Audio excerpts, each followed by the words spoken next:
എൻ്റെ മക്കളെ, ഈ ചോറ് വെക്കണ അരി ഉണ്ടല്ലോ, ഇത് നിസ്സാരക്കാരനല്ല കേട്ടോ.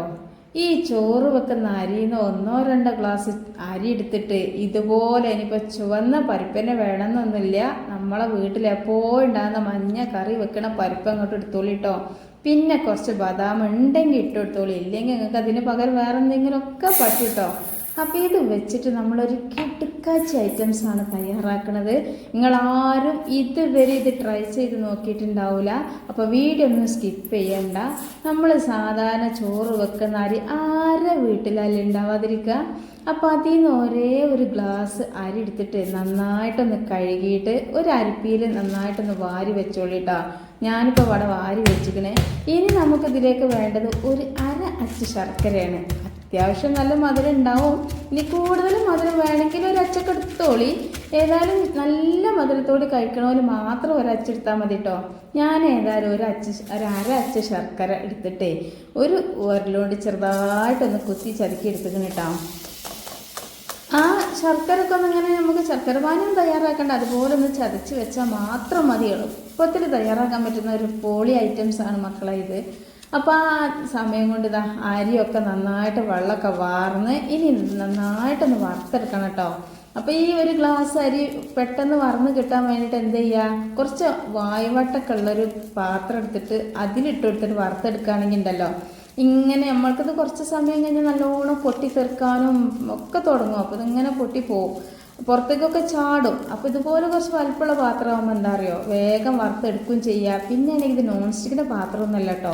നോൺ സ്റ്റിക്കിൻ്റെ പാത്രങ്ങൾ അരി വറുക്കാനൊന്നും എടുക്കണ്ട. നിങ്ങളടുത്ത് പഴയ എന്തെങ്കിലും ചെമ്പട്ടിയോ ചീഞ്ചട്ടിയോ ഒക്കെ ഉണ്ടെങ്കിൽ അതെടുത്താൽ മതി അരി വറുക്കാനൊക്കെ. അപ്പോൾ ഞാനിപ്പോൾ ഇത് ഒരു കൈയൊക്കെ പോയ നോൺ സ്റ്റിക്ക് അല്ലാത്തൊരു ചട്ടിയാണ്, എനിക്ക് വലിയ ഉപകാരപ്പെടുന്ന ഒരു ചട്ടിയും കൂടെയാണിത്.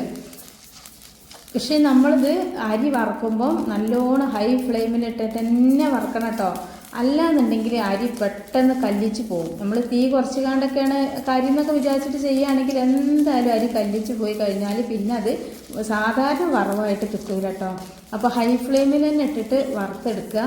പിന്നെ പത്തിരിച്ചട്ടിയിലൊക്കെ വറുക്കുക. പക്ഷെ പത്തിരിച്ചട്ടിയിലൊക്കെ വറുത്താൽ എന്താ അറിയോ, നമ്മൾ ഈ ഒരു ഗ്ലാസ് അരി ഏകദേശം 2-3 പ്രാവശ്യമൊക്കെ വറക്കേണ്ടി വരും.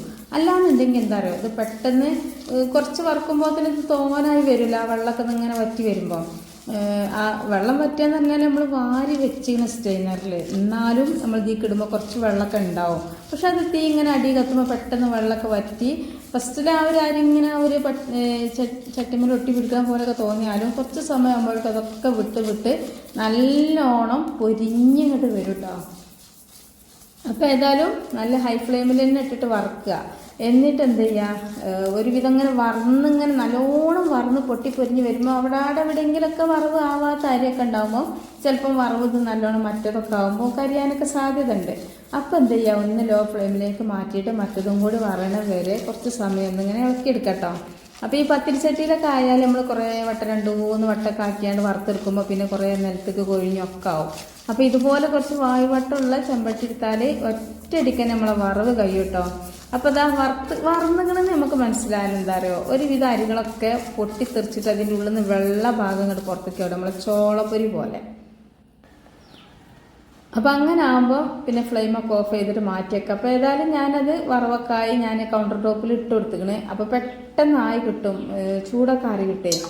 ഇനി ഞാൻ ഇതിലേക്ക് ഇട്ട് കൊടുക്കുന്നത് നിങ്ങൾ കണ്ടില്ലേ, നിങ്ങൾ എടുത്തിട്ടുണ്ടെങ്കിൽ മാത്രം ഇട്ട് കൊടുത്താൽ മതി കേട്ടോ.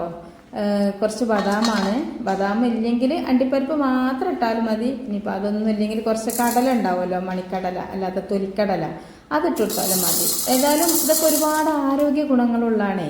അപ്പോൾ അതുകൊണ്ടാണ് അതൊക്കെ ഇതിലേക്ക് ഞാൻ ഇട്ട് കൊടുക്കുന്നത്. അപ്പോൾ ഏതായാലും പിന്നെ നമ്മൾ പരിപ്പ് ഇപ്പോൾ ചുവപ്പ് പരിപ്പ് നമ്മൾ കാണുമ്പോൾ വിചാരിക്കും ഈ ചുവപ്പ് പരിപ്പ് ഇപ്പോൾ എവിടുന്നാ കിട്ടുകയെന്ന്. ഇത് എല്ലാവർക്കും കിട്ടണ തന്നെയാണ്. പക്ഷെ ചിലരൊക്കെ ഇപ്പോൾ എൻ്റെ വീഡിയോയിൽ കാണുമ്പോൾ തന്നെ കമൻറ്റിലൂടെ ചോദിക്കലുണ്ട് ഇത് എവിടുന്നാ കിട്ടുകയെന്ന്. അത് നമ്മൾ സൂപ്പർ മാർക്കറ്റിൽ നിന്ന് ഇപ്പോൾ ഏത് പീടികയിലും ഇപ്പോൾ സാധാരണ മസാല പീടികയിലൊക്കെ ഉണ്ട് ഇപ്പോൾ ഈ ഒരു ചുവപ്പ്. പക്ഷേ ചുവപ്പ് എന്താണ് പരിപ്പ് കൊണ്ട് വലിയൊരു ഇതൊന്നുമില്ല. കാരണം ചുവപ്പ് പരിപ്പ് നിങ്ങൾ ഒന്ന് തീം വെച്ച് നോക്കേണ്ടി, അന്നേരം തിളച്ചാകുമ്പോഴേക്കും അത് മഞ്ഞ പരിപ്പ് തന്നെ ആവും.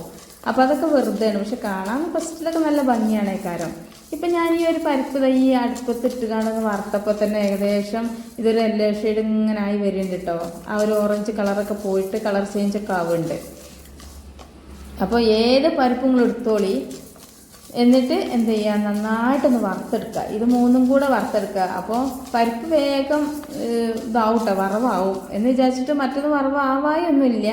അപ്പോൾ കുറച്ചൊന്ന് കരിയാനൊക്കെ തോന്നുകയാണെങ്കിൽ ലോ ഫ്ലെയിമിലൊക്കെ വെച്ചിട്ട് വറുത്തോളി. അപ്പോൾ ഇതിവിടെ റെഡി ആയിട്ടുണ്ട്. നല്ലൊരു മണമൊക്കെ വരുന്നുണ്ട്. ഈ ഒരു പരിപ്പുണ്ടല്ലോ വറുത്തിട്ട് ഒരു പായസം ഉണ്ടാക്കിയൊക്കെയാണ് നല്ല അടിപൊളി ടേസ്റ്റാണ്. നമ്മൾ സാധാരണ ചെറുപ്പയർ പായസം മറ്റേ പായസത്തിനേക്കാളൊക്കെ 10 മടങ്ങ് മുന്നിലാണ് ഈ ഒരു നമ്മൾ സാധാരണ പരിപ്പിട്ടുകാണ്ട് വറുത്തിട്ട് നമ്മൾ ഉണ്ടാക്കുകയാണെന്നുണ്ടെങ്കിൽ പായസമൊക്കെ. അതിൻ്റെ വീഡിയോ ഞാൻ നിങ്ങൾക്ക് വേണമെങ്കിൽ ചെയ്തേ, നിങ്ങൾ വീഡിയോക്ക് താഴെ കമൻറ്റ് ചെയ്താൽ അതിൻ്റെ വീഡിയോ ഉണ്ടാക്കി തരും കേട്ടോ. നല്ല ടേസ്റ്റാണ്. കാര്യം നമ്മൾ കറി വെക്കണ പരിപ്പ് മാത്രം മതിയാവും നമുക്ക്. അപ്പോൾ ഏതായാലും ഞാൻ ഈ ഒരു അണ്ടിപ്പരിപ്പും ബദാമും പരിപ്പും എല്ലാം കൂടി ആദ്യം ഒന്ന് പൊടിച്ചിരുന്നു കേട്ടോ. ഈ അരിൻ്റെ കൂട്ടത്ത് കൂട്ടിയിട്ടില്ല. കാരണം ഈ 3 സാധനം പൊടിയാൻ കുറച്ചൊരു പണി ഉണ്ടാവുമല്ലോ. അരി പിന്നെ വേഗം പൊടിയും, നല്ല വറുത്ത അരിയല്ലേ. അപ്പോൾ ഇത് നമ്മൾ പൊടിക്കുമ്പോൾ എന്ത് ചെയ്യണം, മിക്സിൻ്റെ ജാറിൽ വെള്ളമൊന്നും ഉണ്ടാവില്ല കേട്ടോ. നല്ല ഡ്രൈ ആയിട്ടുള്ള ജാർ തന്നെ എടുത്തോളേണ്ടി. അപ്പോൾ ഇതിങ്ങനെ പൊടിച്ചതുകൊണ്ടൊന്നും പരിപാടി ചെയ്യില്ല കേട്ടോ. ചെറിയൊരു പരിപാടിയും കൂടെ ഒക്കെ കിടക്കുന്നുണ്ട്. ഇതിലേക്ക് ഇനി ഇൻഗ്രീഡിയൻസ് ഒക്കെ ചേർക്കുന്നുണ്ട്. അപ്പോൾ ഏതായാലും ഇത് ആദ്യം ഒന്ന് പൊടിച്ചെടുക്കട്ടെ. അപ്പോൾ വലിയ ജാറിലിട്ട് പൊടിക്കുകയൊക്കെ ചെയ്യുക. പക്ഷെ എന്താ പറയുക, വലിയ ജാറിൽ ആ ഒരു അണ്ടിപ്പരിപ്പും ബദാമും പരിപ്പും എല്ലാം കൂടി ഒന്നിപ്പോൾ കുറച്ചല്ലേ ഉള്ളൂ അത്. അപ്പം മിക്സിൻ്റെ ജാറ് വലുതായ എന്താ പറയുക, അത് അവിടെ ഇവിടെയും കിടന്നുകൊണ്ട് ഉരുളുക എന്നല്ലാതെ അത് പൊടിഞ്ഞ് കിട്ടൂല. അപ്പോൾ അതിന് വേണ്ടിയിട്ടാണ് ഞാൻ ചെറിയ ജാറിലിട്ടിട്ട് പൊടിച്ചെടുത്തത്. അപ്പോൾ ആ ജാറ് ഏതായാലും ഇതായല്ലോ, പിന്നെ ഏതായാലും കഴുകണ്ടേ. അപ്പോൾ അതിലിട്ടിട്ട് 2-3 പ്രാവശ്യം ആക്കിയാണ്ട് ഈ അരി ഒന്ന് പൊടിച്ചെടുക്കുകയാണ് കേട്ടോ. വലിയ ജാറിലാകുമ്പോൾ എന്താ പറയുക, ഒറ്റയടിക്കന്നെ പൊടിഞ്ഞ് കിട്ടും. അപ്പോൾ നിങ്ങൾ ജാറ് നല്ല മുറിച്ചൊക്കെ എടുത്തോളൂ കേട്ടോ. അപ്പോൾ അത് പൊടിച്ചൊക്കെ കഴിഞ്ഞതിന് ശേഷം പിന്നെ ചെയ്യണം എന്താ പറയുക, വലിയ ജാറ് എടുത്തിട്ട് അതിക്കൊരു 2 കുഞ്ഞിക്കയിൽ നമ്മൾ പൊടിച്ച പൊടി ഇട്ട് കൊടുക്കുക. പിന്നെ ഒരു കുഞ്ഞിക്കയിൽ തേങ്ങ ഇട്ട് കൊടുക്കുക. പിന്നെ ലേശം ശർക്കര, നമ്മൾ കുത്തി വെച്ച ശർക്കര ഉണ്ടല്ലോ അതിട്ട് കൊടുക്കുക. വീണ്ടും ഇതാ 2-3 കുഞ്ഞിക്കയിൽ ഈ ഒരു പൊടിച്ച പൊടി ഇട്ട് കൊടുക്കുക. അതുപോലെ തന്നെ തേങ്ങ ഇട്ട് കൊടുക്കുക. പിന്നെ ശർക്കര ഇട്ട് കൊടുക്കുക. വേണമെങ്കിൽ നിങ്ങൾക്ക് ഇതിലേക്ക് ഇത്തിരി ഏലക്കാപ്പൊടിയോ അല്ലെങ്കിൽ നല്ല ജീരകം വറുത്തതോ ഒക്കെ ചേർക്കാം. പക്ഷെ ഞാനിപ്പോൾ അതൊന്നും ചേർക്കണില്ല കേട്ടോ. അതൊന്നും ചേർക്കാതെയാണ് നമ്മളിത് ചെയ്തെടുക്കണത്. അപ്പോൾ ഇതാ ബാക്കിയുള്ള തേങ്ങ ഇട്ട് കൊടുക്കുന്നതിന് മുമ്പ് തന്നെ ശർക്കര മുഴുവൻ ഇട്ട് കൊടുത്തിട്ടുണ്ട്. ഒരു നേരിയ മധുരമായിരിക്കും കേട്ടോ നമുക്കിത് ഉണ്ടാവുക. നിങ്ങൾക്ക് നല്ല മധുരം വേണമെങ്കിൽ നിങ്ങൾ ശർക്കരൻ്റെ അളവ് കൂട്ടിക്കോളി. ശർക്കര കുറവായി കഴിഞ്ഞാൽ ഇനിയിപ്പം മധുരം കഴിക്കാൻ പറ്റാത്തവർക്കും ഇതൊന്ന് കഴിക്കാമല്ലോ. അപ്പോൾ അതുകൊണ്ടാണ് ഞാൻ അളവ് കുറച്ചത്. ഇനിയിപ്പോൾ ശർക്കര അല്ലെങ്കിൽ നിങ്ങൾക്ക് ഇത് പഞ്ചസാര വെച്ചിട്ടും ചെയ്യട്ടാ. അപ്പോൾ ഏതായാലും ഇതാ ഞാൻ ഈ ഒരു തേങ്ങ ഒക്കെ തീക്ക് ഇട്ടുകൊടുത്ത് ബാക്കിയുള്ള പൊടി ഇട്ടുകൊടുത്ത് ഇനി എന്ത് ചെയ്യുക, ഒന്ന് മൂടി വെച്ചിട്ട് ഒന്നായിട്ട് ഒറ്റ പൊടിക്കൽ. അപ്പം എന്താ അറിയോ, നമ്മൾ ആദ്യം തന്നെ തേങ്ങ അരിൻ്റെ കൂടെ പൊടിച്ചാൽ അരി ചതഞ്ഞ് കിടക്കുകയുള്ളൂ. തേങ്ങൻ്റെ ആ ഒരു നീരും തേങ്ങാപ്പാലും വെള്ളവും വെളിച്ചെണ്ണൻ്റെ ഇതുമെല്ലാം കൂടെ. അപ്പോൾ എന്ത് ചെയ്യുക, പിന്നെ അതേപോലെ തന്നെ നമ്മൾ തേങ്ങ അടിയിൽ മുഴുവൻ ഇട്ടിട്ട് ശർക്കര ഇട്ടിട്ട് മേലെ പൊടിയിടാണെങ്കിലും അത് അടി കിടന്ന് കറങ്ങാന്നല്ലാതെ കൂട്ടത്തിലാവില്ല. അപ്പോൾ എല്ലാം നമുക്ക് മിക്സായിട്ട് ഈ ഒരു പൊടിയിൽ കിട്ടണം എന്നുണ്ടെങ്കിൽ ഇതുപോലെ കുറച്ച് പൊടി ഇടുക, പിന്നെ തേങ്ങ ഇടുക, പിന്നെ പൊടി ഇടുക, അങ്ങനെ ശർക്കര ഇടുക, അങ്ങനെ പൊടിച്ചാൽ മതി കേട്ടോ.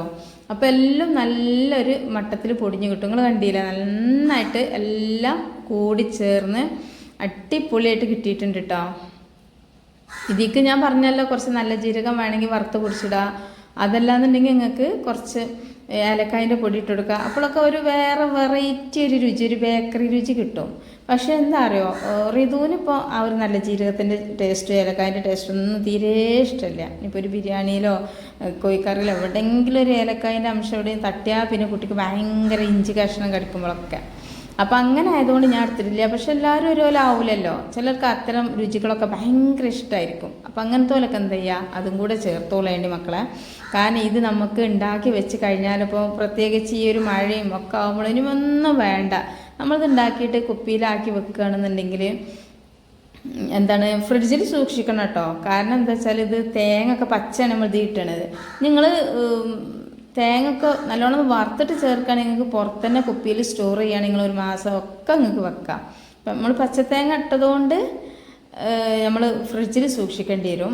പിന്നെ കുറേ ദിവസം ഒന്നും ഇത് സൂക്ഷിക്കാൻ പറ്റൂല കേട്ടോ. ഇത് ഉണ്ടാക്കിയ അന്നോ പിറ്റേന്നൊക്കെ അത്രേ പോവുള്ളൂ, കാരണം ഇത് പച്ചത്തേങ്ങ അല്ലേ. പക്ഷെ നമ്മൾ എന്താ അറിയോ, പച്ചത്തേങ്ങ ആകുമ്പോൾ ഇതിനൊരു വെറൈറ്റി രുചിയാണ്.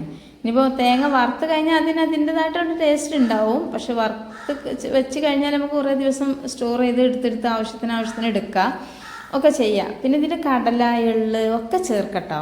ഒക്കെ ചേർത്താലും കുട്ടികൾക്കൊക്കെ ഒരുപാട് ആരോഗ്യ ഗുണങ്ങളുള്ള സാധനങ്ങളാണ് അതൊക്കെ. ഇനിയിപ്പോൾ ഈ വലിയവർക്കായാലും ഇപ്പോൾ അതൊക്കെ നല്ലത് തന്നെയാണ്.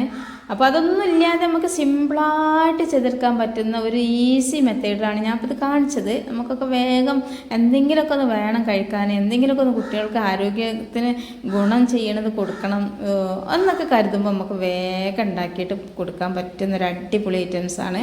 നമ്മളെ വീട്ടിൽ എപ്പോഴുള്ള സാധനങ്ങൾ വെച്ചിട്ടാണ് ഈ ചെയ്തത്. അപ്പോൾ എല്ലാവരും ഇതൊന്ന് ട്രൈ ചെയ്ത് നോക്കുക. വീഡിയോ ഇഷ്ടമായതിനാൽ വീഡിയോക്ക് താഴെ ഒരു ലൈക്കും അതിനെക്കുറിച്ചുള്ളൊരു കമൻറ്റും ഒക്കെ ചെയ്യട്ടോ. നിങ്ങൾക്ക് എന്നെ കാണുമ്പോൾ മനസ്സിലായത് നല്ല അടിപൊളി ടേസ്റ്റാണെന്നുള്ളത്. അപ്പോൾ ഇൻഷാ അല്ലാഹ് നാളെ ഇതിനേക്കാളും നല്ലൊരു വീഡിയോ ആയിട്ട് ഇതേ സമയത്ത് ഞാൻ വരാം. അസ്സലാമു അലൈക്കും വറഹ്മത്തുള്ളാഹി.